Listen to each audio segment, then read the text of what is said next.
Hello, beautiful people. My name is Kristen. I have a special quick little video today. I am driving home from a trip and driving through the city. I decided I was actually going to be convenient to Becker's Books. It's one of the oldest rare bookstores in Houston, and I was not disappointed. I was going to say, if it's in like some modern shopping strip, that's going to be like really disappointing.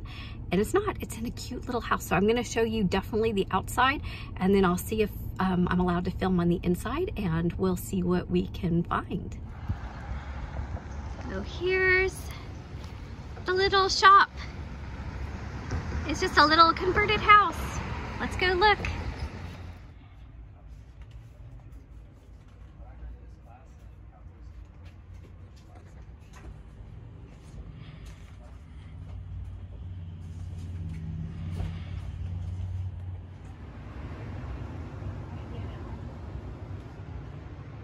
Just goes on and on and on.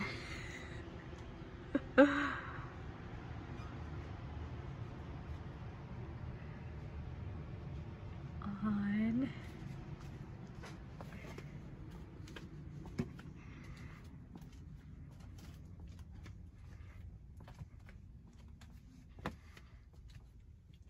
Wow. And on. Wow. You can get lost. You could spend all day here, literally, because I mean, you can see most of the books. You can't even see what they are. You have to like literally, you know, hunt through and look. And like, I won't even know what most of these books are. This is awesome though.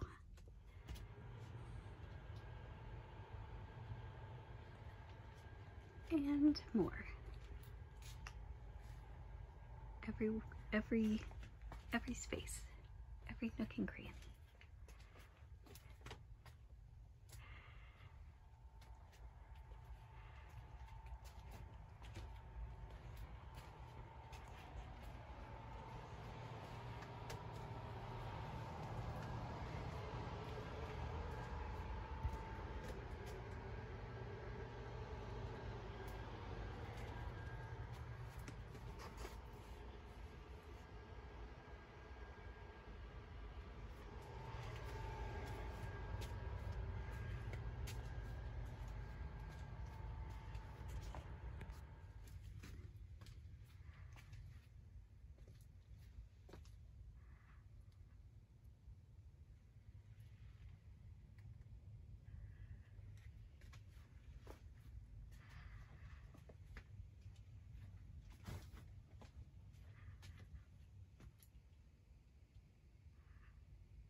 I mean,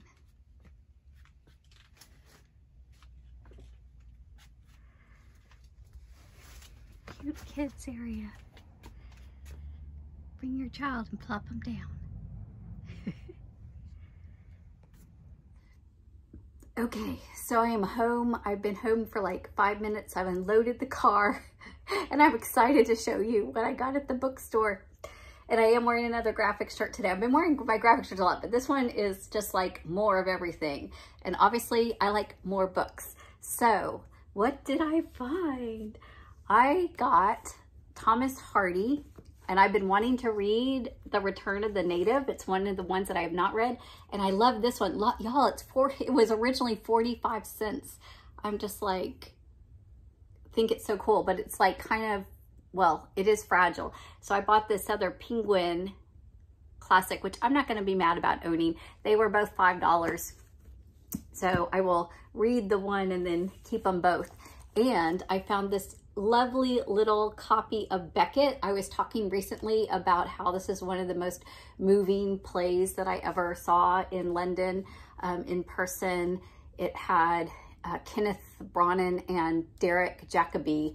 It was so, I mean, I can't go so far as to say it's life-changing, but anyway, I have not sat down and read the play since I've seen it, so I look forward to reading that.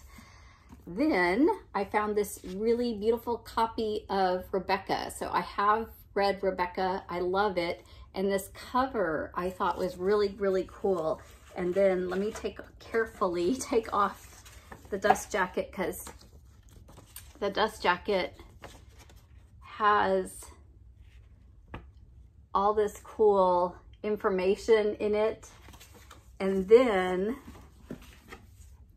look how pretty the book is.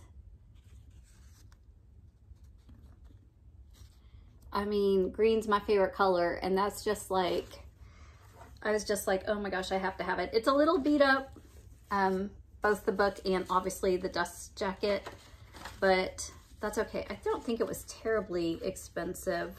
I did spend like $70. Yeah, they only charged me $8 for this, which I think is fantastic for such a pretty book that I'm just gonna enjoy having on my shelf. Then I picked up an Elizabeth Gaskell Wives and Daughters. I think this is one of the only major novels of hers that I have not read, so I thought this one was in great shape, and it was $6. So, and honestly, if you wanted like modern day whatever, most of their paperback books were $5 to $7 used. It was like a normal used bookstore, but I was particularly looking for classics. I found this one in the classics section, but I have never heard of this before. Margaret Cravens. So supposedly she's an author who, I don't know if she was born in Washington State, but she lived in Washington State, and she got very enthralled and captivated by the indigenous native, not just all of North America, into Canada, that whole tribe. And so she started writing books. This is actually a series, so, but I think it's going to make sense.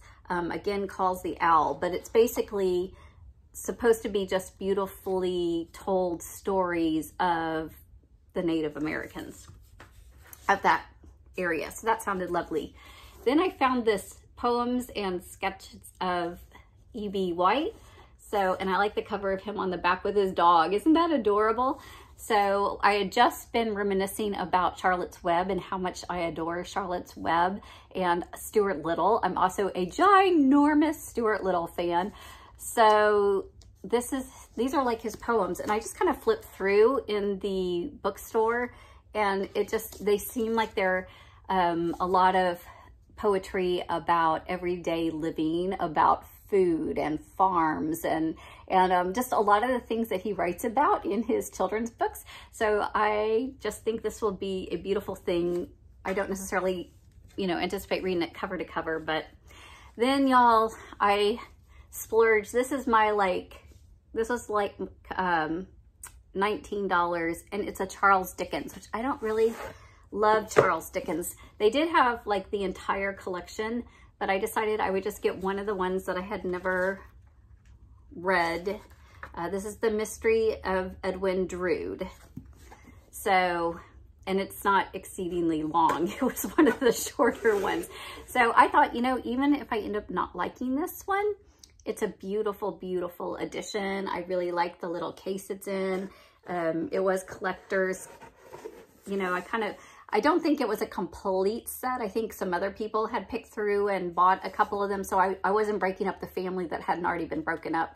But I just really, this was kind of my splurgy, beautiful investment piece. So I was looking very, very much, and they were even helping me in there trying to find some Wilkie Collins and Jules Verne, neither of which we could find. So, I mean, I don't think I found a single book by either of them, which was surprising, right?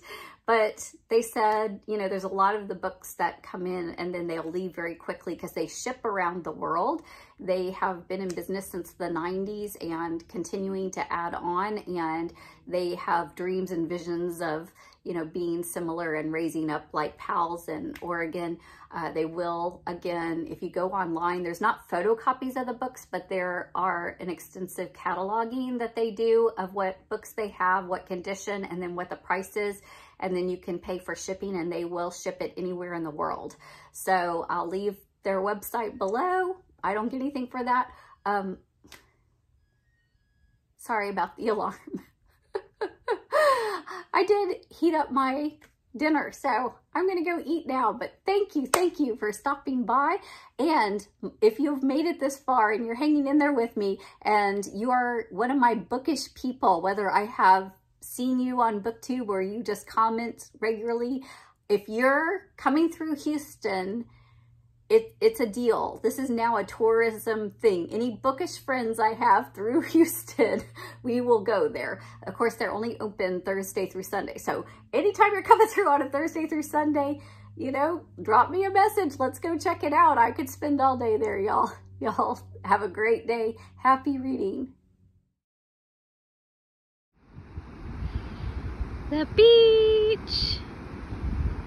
Coming out to do a little evening fishing there, but we pretty much have a private, beautiful sunset beach entirely to ourselves.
My second day off of the week, and this is where I am spending it,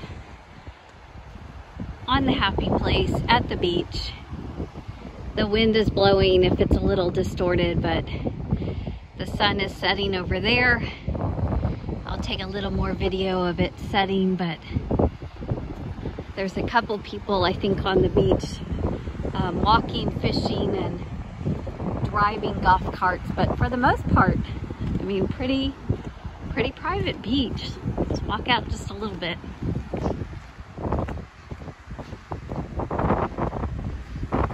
So peaceful, powdery sand. You can drive your golf cart. You see those are golf carts that people are driving out. And then there's a, let me see if I can't tell if that's a car or a golf cart, because there are roads that you can actually drive your car out. Yeah, there's a car. There's a car right there. You can just drive down the beach if you want, but pretty open. There's some motorcyclists. Gorgeous night. And here's the sunset with Mr. Seagull, who has Mr. Slappy Feet. I keep trying to tell him that he is Mr. There's the moon. Mr. Slappy Feet. Few people on the beach, lovely families. People are actually swimming. The water is nice and warm actually. Just beautiful coloring. I think the camera's picking it up pretty well. I'm pretty pleased with my new phone. It's got a great camera. Gorgeous. Beautiful night.